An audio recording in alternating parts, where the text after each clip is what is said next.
జనకుల వారు గమనించారు. అహో అహో నిరంజన, ఏదో స్ఫురించింది, ఒక అద్భుతం స్ఫురించింది వారికి.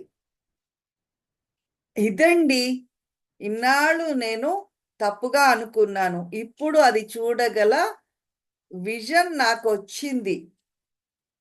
అయితే అది కనుగొనడానికి ఆ తత్వం నేను, ఈ చైతన్యం ప్రతి కణ కణంలోని ఉంది అన్నది కనుగొనడానికి ఒక నైపుణ్యం కావాలి అని గ్రహిస్తున్నారు ఆ, జనకుల వారు. చూడండి ఎలా ఉంటుంది అంటే, హాలోగ్రామ్ అంటారు చూసారు. ఒక బొమ్మని ఒకవైపు నుంచి చూస్తే ఒకలాగా కనిపిస్తుంది, ఇంకో వైపు నుంచి చూస్తే ఇంకొకలాగా కనిపిస్తుంది. ఇవాళ రేపు వస్తున్నాయి. వినాయకుడు బొమ్మ ఉంది అనుకోండి, లేదు కృష్ణుడు బొమ్మ, ఒకవైపు నుంచి చూస్తే నించున్నట్టు కనిపిస్తాడు, కొంచెం ఆ పక్క నుంచి చూస్తే ఏమో కూర్చున్నట్టు కనిపిస్తాడు, లేదు ఇంకో పక్క నుంచి కొంచెం బొమ్మని అటు ఇటు టిల్ట్ చేసేసరికల్లా వేరు వేరు విధాలు ఎలాగైతే కనిపిస్తాయో,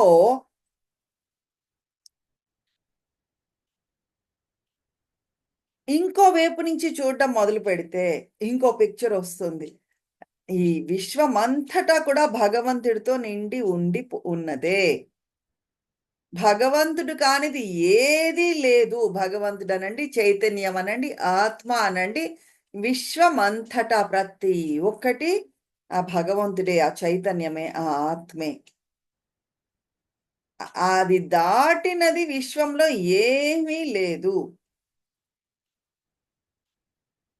అని చూడడానికి ప్రతి ఒక్కటి ఆ భగవంతుడే, భగవత్ స్వరూపమే, ఆ చైతన్యమే నిండి ఉంది అని చూడడానికి ఒక నైపుణ్యం కావాలి. ఎలాగా అంటే, నీళ్ల నుంచి గాలి బుడగలు ఎలాగైతే వేరుగా వెళ్ళలేవో, ఇది కూడా అలాంటిదే. సముద్రంలోంచి కెరటాలు ఎలాగైతే సెపరేట్గా వెళ్ళలేవో, వెడితే వాటికి ఐడెంటిటీ ఉంటుందా అండి? కెరటం సముద్రాన్ని విడిచిపెట్టి వెడితే ఆ ఇసుకలో ఒకవేళ పడిందనే అనుకుందాము, ఇంకిపోతుంది, దాని తాలూకు రూపమే మారిపోతుంది, దానికి ఐడెంటిటీయే నాశనం అయిపోతుంది. అవునా? ఆ రూపం లేనే లేదు. అలానే ఈ విశ్వంలో ప్రతి ఒక్కటి ఆ భగవంతుడిలో నిండి ఉంది, ఆత్మలోనే ఉంది. చూడ్డానికి ఒక ఆ దృష్టి ఆ దృష్టికోణం కావాలి, అది గ్రహించడానికి, అది చూడడానికి. రైట్. ఆ చైతన్యము ఒక్కొక్క దగ్గర ఒక్కొక్క రూపంలో వ్యక్తీకరించబడుతోంది, మేనిఫెస్ట్ అవుతోంది. ఒక్కొక్క దగ్గర మేనిఫెస్ట్ అవుతుంది. మేనిఫెస్ట్ అవ్వనిది కూడా మనం చూడగలగాలి అంటే దానికి నైపుణ్యం కావాలి. నిజానికి ఇలా చెప్తున్నారు, రూపము బయట ఉంది, దాని పేరు మన మనసులో ఉంది. ఆ రూపానికి పేరు లేదు, కానీ పేరుకి రూపం ఉంది. చూడండి, ఇది మనం సూక్ష్మంగా గ్రహించాలి.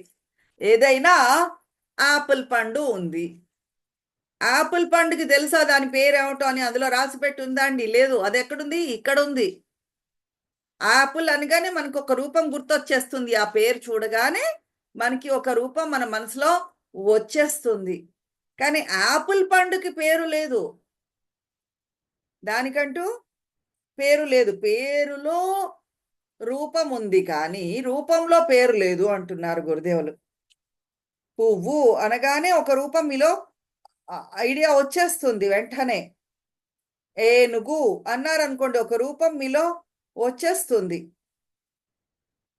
నిజానికి ఏనుగుకి ఒక పేరు, ఏనుగు అనేది ఉంది, ఎలిఫెంట్ అనేది ఉంది అనేది దానికైతే తెలియదు, దానికి ఆ రూపానికి పేరు లేదు. అలానే ప్రపంచమంతా కూడా నీటి మీద బుడగల లాంటిది, బుద్భుత ప్రాయము అంటారు కదా. మనుషులు లేస్తూ ఉంటారు, మళ్ళీ ఏకమైపోతూ ఉంటారు. ఒకేసారి రకరకాల కెరటాలు లేస్తూ ఉంటాయి, మళ్ళీ సముద్రంలో కలిసిపోతూ ఉంటాయి. లేదు వాటితో అవి ఒక కెరటం మీద ఇంకొక కెరటం పడుతూ ఉంటుంది. మళ్ళీ అన్ని నీళ్ళల్లో కలిసి మాయమైపోతూ ఉంటాయి. ఇవన్నీ బుడగల లాంటివి, నీటి బుడగల లాంటివి. ప్రతి ఒక్కరిని కూడా ఒక నీటి బుడగలాగా చూడండి, ఒక కెరటం లాగా చూడండి. ఏమవుతుందండి? ప్రతి ఒక్కరూ ఆ ఆకాశంలో కలిసిపోయేటి వాళ్ళే. ఎక్కడున్నారు మీరింతకు ముందు? ఆకాశంలో ఉన్నారు ఇక్కడికి రాకముందు. ఈ 100 ఏళ్ళో, 150 ఏళ్ళో ఇక్కడ ఉన్నారనుకోండి. ఇంకో 50 ఏళ్ల పాటు ఇక్కడ ఉంటారు. ఆ తర్వాత మళ్ళీ ఆకాశంలోకే వెళ్ళిపోతారు. ఈ 2 నామరూపాల మధ్య ఉన్నదే ఈ నామరూపాల మధ్య ఉన్నదే లేస్తున్నాయి రూపాలు, మళ్ళీ కరిగిపోతున్నాయి. మళ్ళీ ఇంకో రూపం లేస్తోంది, కరిగిపోతోంది. ఆ లేచిన రూపంలో నామం కూడా పుడుతోంది. ఈ నామరూపాల మధ్య ఉన్నదే ప్రపంచము.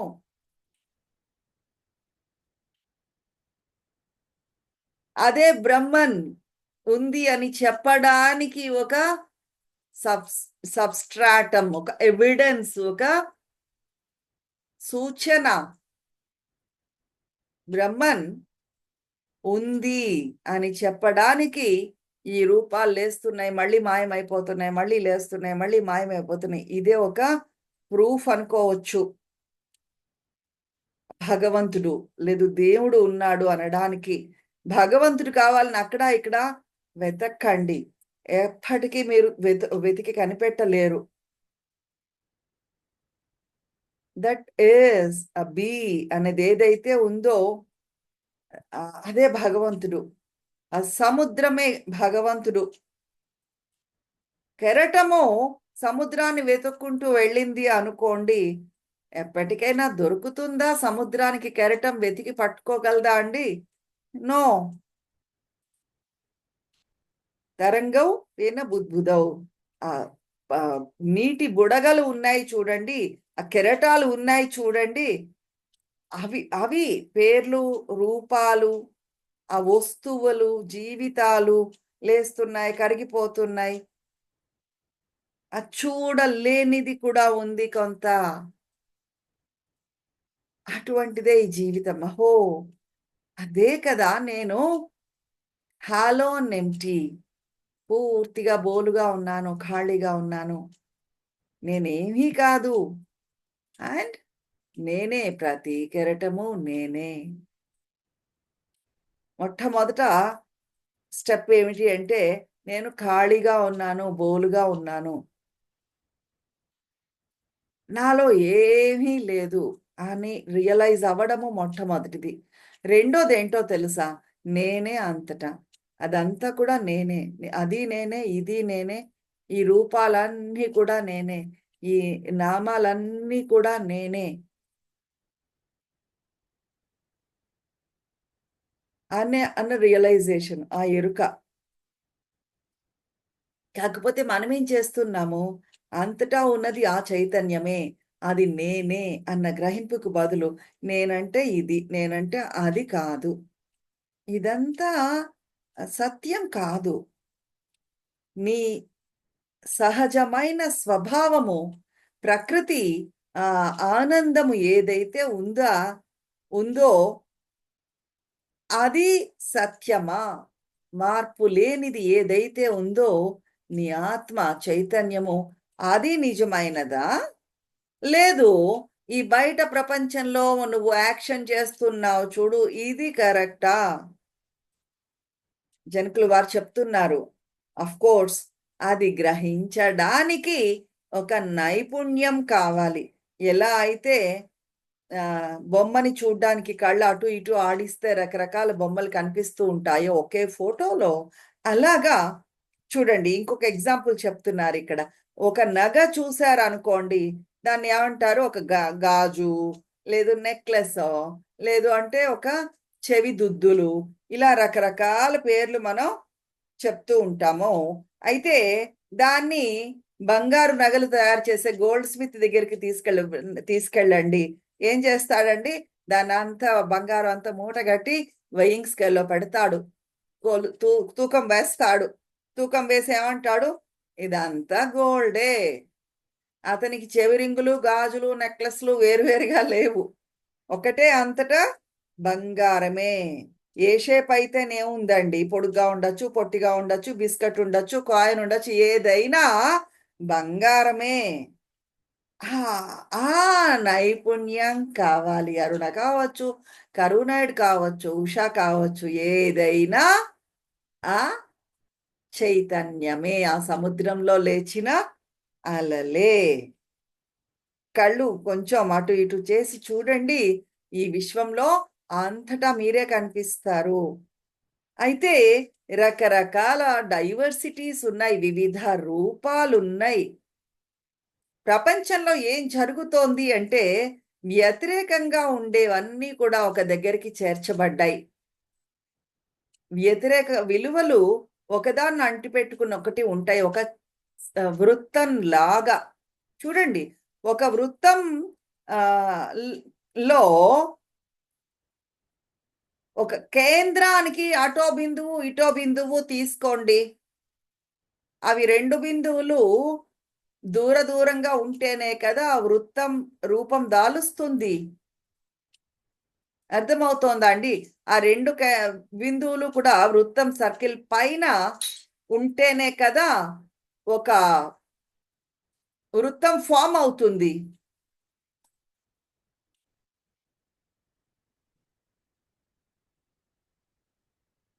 అలాగనే సంపూర్ణత్వం ఏమి అనేది మీరు చూడగలగాలి అంటే అన్ని వ్యతిరేక విలువలు, సృష్టి మరియు వినాశనము, దయ మరియు హింస, ఇవన్నీ విశ్వంలో ఉంటూనే ఉంటాయి. ఆ భగవంతుడిలో ఉంటాయి, భగవంతుడిలాగా ఉంటాయి. ఇది కొంచెం కష్టమే అర్థం చేసుకోవడానికి. మంచి అంతా భగవంతుడు అని అనుకుని ఆలోచన చేసే వాళ్ళకి ప్రతి ఒక్కటి భగవంతుడే, హింస కూడా భగవంతుడే అనే ఆలోచనలోకి తీసుకుని రావడం అనేది కొంచెం క్లిష్టతరమైనదే. ఇప్పుడు ఒక చిన్న ప్రశ్న అడుగుతున్నారు గురువు గారు. భగవంతుడు సర్వవ్యాపి అవునా కాదా? Yes, no. అంతటా వ్యాపించి ఉన్నాడా? మరి అంతటా వ్యాపించి ఉంటే, ప్రతి చోట భగవంతుడే ఉంటే, మంచి చెడు కూడా భగవంతుడే కదా. ఎందుకు మరి దానికి లేబుల్ పెట్టాలి, ఇది మంచి ఇది చెడు అని చెప్పి? అన్నింట్లోనే భగవంతుడు ఉన్నాడు, సర్వవ్యాపి. ఆయనంత మాత్రాన ఇతను రాక్షసుడు, సాతాను కాబట్టి ఇక్కడ భగవంతుడు లేడు అని అనగలరా మీరు? సాతాను రాక్షసుడు భగవంతుడికి వెలుపల ఉన్నాడా? నో. అంతటా వ్యాపించి ఉన్నాడు భగవంతుడు అంటే ఆ రాక్షసుడు కూడా భగవంతుడిలోనే ఉన్నాడు, సైతాను కూడా భగవంతుడిలోనే ఉన్నాడు కదా. సైతానులో కూడా భగవంతుడు ఉంటే ఇంకా ప్రశ్నే ఉందండి? భగవంతుడు కానిదేముంది ప్రపంచంలో, విశ్వంలో? సైతానులో కూడా భగవంతుడే ఉన్నాడు. ఇది థియాలజికల్ సొసైటీ వాళ్ళు, థియాలజియన్స్ ఈ ఐడియా అర్థం చేసుకోవడానికే కంగారు పడుతూ ఉంటారు. ఒక పక్క భగవంతుడు అంతటా వ్యాపించి ఉన్నాడు అని చెప్తూ ఉంటారు. ఇంకో పక్క సైతాను భగవంతుడికి బయట ఉన్నాడు అని అంటూ ఉంటారు. ఎలా అవుతుంది? భగవంతుడిని అల్లరి పెడుతూ ఉంటాడు సైతాను అంటూ ఉంటారు. ఎవరో భగవంతుడికి వ్యతిరేకంగా పనిచేస్తున్నాడు అంటూ ఉంటారు. భగవంతుడు ఎక్కడికి ఎడతాడు? సర్వవ్యాపి కాకపోతే కదా, అంత పవర్ఫుల్, ఆల్ పవర్ఫుల్ భగవంతుడు కదా. అయినప్పుడు భగవంతుడికి దయ ఒక్కటే ఇష్టమైతే అడవిలో జంతువులను ఎందుకు పుట్టిస్తున్నాడండి? అడవిలో సింహాలు ఉన్నాయి, పులులు ఉన్నాయి, ఇంకా క్రూర మృగాలు కూడా ఉన్నాయి. ప్రతిరోజు లేడీని వేటాడడానికి, లేదు సాఫ్ట్గా ఉండే కామ్గా ఉండే జంతువుల్ని వేటాడడానికి ఈ సింహాలు పులులు వెడుతూనే ఉంటాయి కదా వేటకి. భగవంతుడు ఒక దయామయుడే అయితే మరి క్రూర మృగాలను ఎందుకు సృష్టించాడు? నీలో రోగ నిరోధక శక్తిని ఎందుకు సృష్టించాడు? ఎన్నో జర్మ్స్ నిరంతరము ప్రతిరోజు కదులుతూనే ఉంటాయి. నీ శరీరంలో హింస ఉందా లేదా చెప్పండి. నీ పొట్టలో కూడా రకరకాల క్రిమికీటకాలు ఉన్నాయి, నీ బాడీలో రకరకాల క్రిమికీటకాలు ఉన్నాయి. యుద్ధం జరుగుతూనే ఉంటుంది నిరంతరము. కరెక్టా? ఇది కొంచెం సూక్ష్మంగా మనం గ్రహించాల్సిన విషయము. అవునా? ఏమంటారు సీత గారు, చైతన్య? Right no? మంచి చెడు రెండు భగవంతుడే సృష్టించాడు కదా, మరి మంచి ఒకటే సృష్టించి ఊరుకోవచ్చు కదా. ఎకనామిక్స్ తెలియదా భగవంతుడికి? చెట్టుకి ఆకులు పుట్టిస్తాడు, మళ్ళీ ఓ 3 నెలల తర్వాత ఆకులు రాలిపోయేటట్లు చేస్తూ ఉంటాడు, మళ్ళీ కొత్త ఆకులు వచ్చేటట్లు చేస్తూ ఉంటాడు. ఇంత వేస్టేజ్ అవసరమా? ఇదంతా ఎందుకు? ఆ పుట్టిన ఆకుల్ని అలా అన్ని వేళలా చెట్టుకే అంటి పెట్టుకుని ఉండేటట్లు చేసేయచ్చును కదా. మనం ఎందుకు మళ్ళీ మళ్ళీ మనుషుల్ని పుట్టిస్తూ పోవాలి ఈ భూమి మీద? ఒక సెట్ ఆఫ్ పీపుల్ని సృష్టించి వాళ్ళనే పెర్మనెంట్ గా అలా ఉంచేయచ్చును కదా. అయిపోయింది పని, ఇంకా నాకేం పని లేదు. ఆ మనుషులు సెట్ ఆఫ్ పీపుల్ని పుట్టించి వాళ్ళకే నిరంతరము మీరే బతకండి రా బాబు ఈ భూమి మీద అని చెప్పేస్తే ఇంకా బోరే ఉండదు వాళ్ళకి. అదే సెట్ ఆఫ్ పీపుల్ ఉంటారు, మంచి చెడు వాదనే ఉండదు. ఈ విశ్వం అంటే ఏంటి? ఈ సంఘటనలు, చిన్న చిన్న పరిస్థితుల్నే చాలా పెద్దవిగా ఊహించుకుంటూ ఉంటాము. దాంట్లో ఆ అనంత విశ్వాన్ని మర్చిపోతూ ఉంటాము.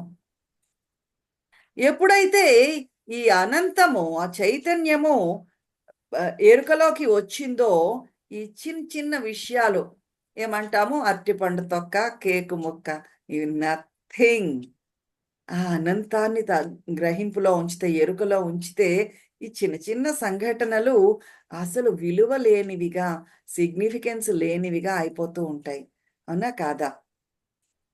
సంఘటనలు చిన్న చిన్న ఆనందాలు తీసుకుని రావచ్చును గాక. ఒక జామున్ తింటే కాసేపు ఆనందం ఉంటుంది. ఎంతసేపు? కొంచెం సేపు ఉంటుంది. అదే అనంతాన్ని కనుక, అనంత తత్వాన్ని కనుక, చైతన్యాన్ని కనుక మీరు ఎరుకలో ఉంచితే ఏమవుతుందండి? బ్రహ్మానందాన్ని మీరు ఎక్స్పీరియన్స్ చేస్తారు. సంఘటనలు, పరిస్థితులు కొంచెం నొప్పి కలిగించచ్చు, బాధ కలిగించచ్చు, కానీ ఆ అనంతం ఉంది చూశారు, అది బ్రహ్మానందాన్ని మాత్రమే ఇస్తుంది.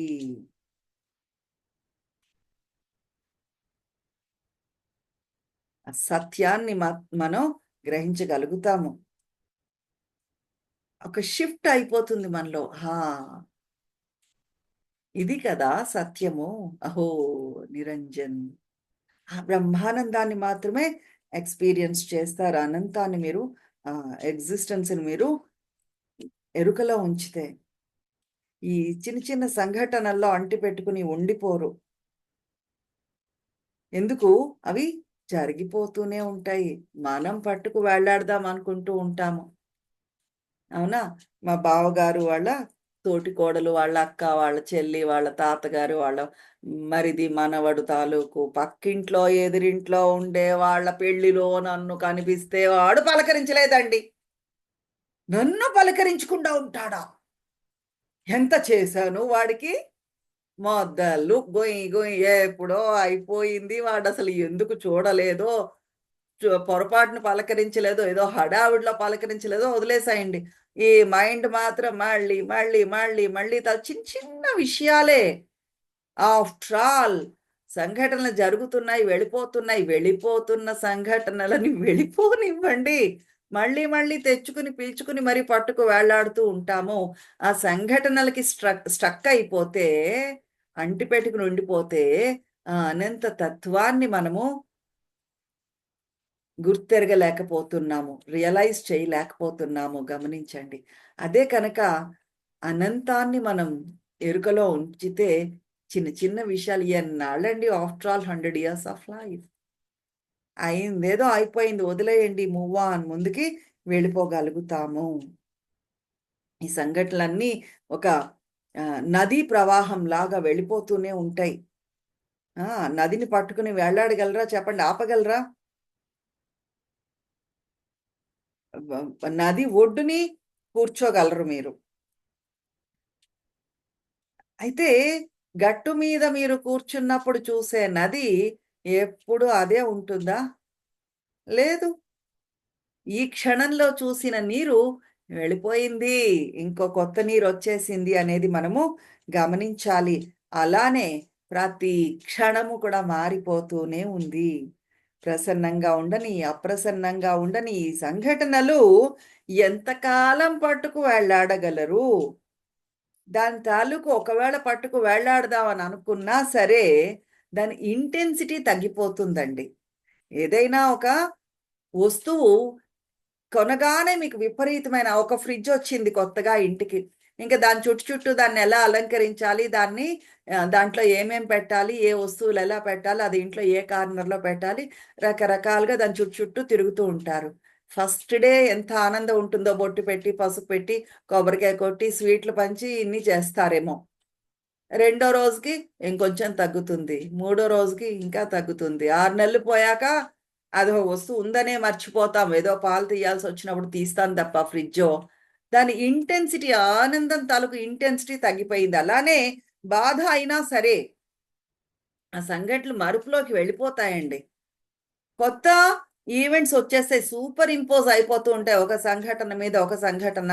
అలాగా సూపర్ ఇంపోజ్ అయిపోతూ ఉంటాయి. కొత్త మనుషులు వస్తూ ఉంటారు. రకరకాల ఇంప్రెషన్స్ మనలో లేస్తూ ఉంటాయి. వస్తూ ఉంటాయి. గతము తుడిచిపెట్టుకుపోతూ ఉంటుంది. మనము మూవ్ ఆన్ అయిపోతూ ఉంటాం. ముందుకెళ్ళిపోతూ ఉంటాము. కానీ ఈ సంఘటనలు, మనుషులు ఇవన్నీ కదిలిపోతూ ఉంటాయి గానీ, ఆ ఎగ్జిస్టెన్స్ ఉంది చూసారు, అనంతం ఉంది చూసారు, అది ఎప్పుడూ ఒక్కలాగానే ఉంటుంది. శంకరాచార్యుల వారిని అడిగారట, సత్యాన్ని నువ్వు డిఫైన్ చెయ్యి అని చెప్పి అడిగితే, ఏదైతే ఉనికి ఉన్నదో అదంతా సత్యము. ఈ సంఘటనలన్నీ కూడా అసత్యము అని చెప్పారట. ఎందుకు? ఈ సంఘటనలు, పరిస్థితులు అసలు లేనే లేవు. మార్పు లేనిదే సత్యము. మారిపోతున్నదంతా మాయ. మాయ నాన్ ఎగ్జిస్టెంట్ కాదు. మాయ అనేది లేదు అనడానికి లేదు. కాకపోతే మారిపోతూ ఉంది. గ్రహించండి. మాయ ఏదండి? మాయ అంటే అస్సలు లేదు అని కాదు. ఉంది. కానీ నిరంతరము మార్పు చెందుతున్నది మాయ. ఎటువంటి మార్పు లేనిది సత్యము. అది చెప్పారట శంకరాచార్యుల వారు. అహో నిరంజన శాంతో. 2 రకాలుగాను చూడండి. మీరు శాంతంగా ఉండేటప్పుడు, ప్రసన్నంగా ఉండేటప్పుడు ఆ ఉనికిని మీరు అనుభూతి చెందగలుగుతారు. ఇది నా నేచరు. ఇది నా సహజ ప్రవృత్తి. నేను ఇవేవైతే చేస్తున్నానో, ఈ కబుర్లు చెప్పడము, అజిటేట్ అయిపోవడము, అరవడము, లేకపోతే గొడవ పెట్టడము, ఇవన్నీ చేస్తున్నాను కదా! ఇదంతా పైనే. అది అసలైన నేను కాదు. చాలా సార్లు మీరిది ఎక్స్‌పీరియన్సే చేసుంటారు. ఏమది? కోపంలో అరిచేస్తారు. ఆ తర్వాత అనుకుంటారు, అసలు నేనలా అరిచి ఉండకూడదండి. నేనెప్పుడూ అలా అరవను. ఎందుకలా అయిపోయిందో ఆ క్షణంలో అలా జరిగిపోయింది. నేనైతే అలా అరవను. అదలా జరిగిపోయింది అన్న సందర్భాలున్నాయా? లేదా? నాకే తెలీదు అసలు ఎందుకలా అయిపోయిందో. ఎందుకు అది మీ సహజ ప్రవృత్తి కాదు కాబట్టి, వేరే భావన మీకు వస్తుంది. అది వేరు అనే భావన మనలో వస్తూ ఉంటుంది. అది నిజము. అది సత్యము. ఒక్కసారైనా సరే మీరు అనుభూతి చెందగలిగితే ఏది మీ లోపల ఉండే ఇన్నర్ సెల్ఫ్ తాలూకు కామ్‌నెస్, ప్రసన్నత మీరు ఎక్స్‌పీరియన్స్ చేయగలిగితే, మిగిలిందంతా మీరు కాదు అన్న గ్రహింపు మీకు వస్తుంది. మిగిలింది ఈ గొడవ, మార్పు చెందుతున్న శరీరము, ఇది కానిది ఏదో నేను అని మీరు చూడగలుగుతారు. అది చూడ్డానికి కొంచెం నైపుణ్యం కావాలి. ఒక్కసారి గనక అది చూడగలిగారనుకోండి, దాంతో ఫైట్ చేయకండి. యుద్ధం చెయ్యొద్దు. దాన్ని అడ్డుకోవద్దు. స్కిల్‌ఫుల్‌గా నైపుణ్యంతో ఒక నవ్వు నవ్వి ఊరుకోండి. ఈ అరుపులు, గొడవలు అన్నీ వస్తూ ఉంటాయి, వెళ్ళిపోతూ ఉంటాయి. ఓహ్! నాలో ఇది కూడా జరుగుతోందే. నేనిలా కోపంగా కూడా ఉన్నానే అని ఊరికే గమనించండి చాలు. అడ్డుకోవాలని చూడొద్దు. ఎందుకు దాన్ని అడ్డుకోవాలని చూస్తే whatever you resist will persist. ఇంకా కోపం వచ్చింది అనుకోండి, ఒక్కసారి దాన్ని గమనిస్తే చాలు. అడ్డుకోవాలని చూస్తే రెచ్చిపోతుంది. గమనిస్తే చాలు. ఆ కోపం అలా తగ్గిపోతుంది. కామ్‌గా అయిపోతారు. యెస్. అప్పుడు కోపం రావాల్సి ఉండి వచ్చింది అంతే అని వదిలేస్తే పర్వాలేదు. నాకెందుకు కోపమొచ్చింది? కోపం నాకసలు రాకూడదండి. అంటే ఆ పశ్చాత్తాపంలోకి వెడతారు. కోపము, ఆ తర్వాత పశ్చాత్తాపము, పశ్చాత్తాపం నుంచి మళ్ళీ కోపము అలాగా చైన్ కంటిన్యూ అవుతూనే ఉంటుంది. దానికి నైపుణ్యం కావాలి. అరె! నాకిలా కోపమొచ్చిందే అని చిన్నగా మీరు చూడగలిగితే చాలు. ఈ ద్వంద్వాలకి, విరుద్ధ భావనలకి అతీతంగా మీరు ఎదగాలి. ఈ ప్రపంచమంతా కూడా నీళ్ల పైన లేచే నీటి బుడగల లాంటివే. మనుషులందరూ కూడా ఆ బ్రహ్మన్ పైన ఉండే బుడగల లాంటివే. ఆ అనంతము. ఒక ఒక నీటి బుడగ, ఇంకో నీటి బుడగ, మళ్ళీ ఇంకో నీటి బుడగ. అంతే. తరంగం ఫేన బుద్బుదౌ. ఎలా అయితే నీటి బుడగలు లేస్తూ ఉంటాయి, మళ్ళీ అణగారిపోతూ ఉంటాయో, ఇది కూడా అంతే. మనుషులు కూడా అంతే అన్న గ్రహింపు మనలో ఉంటే, అప్పుడు అంతటా నేనే ఉన్నాను. లేదు, ఇది ఏది నేను కాదు అన్న గ్రహింపు మనలో వస్తుంది. మిగతాది రేపు మనం డిస్కషన్ చేద్దామండి. ఈ రోజుకి ఇక్కడితో ఆపి గురూజీ వీడియో చూద్దామా? జై గురుదేవ్.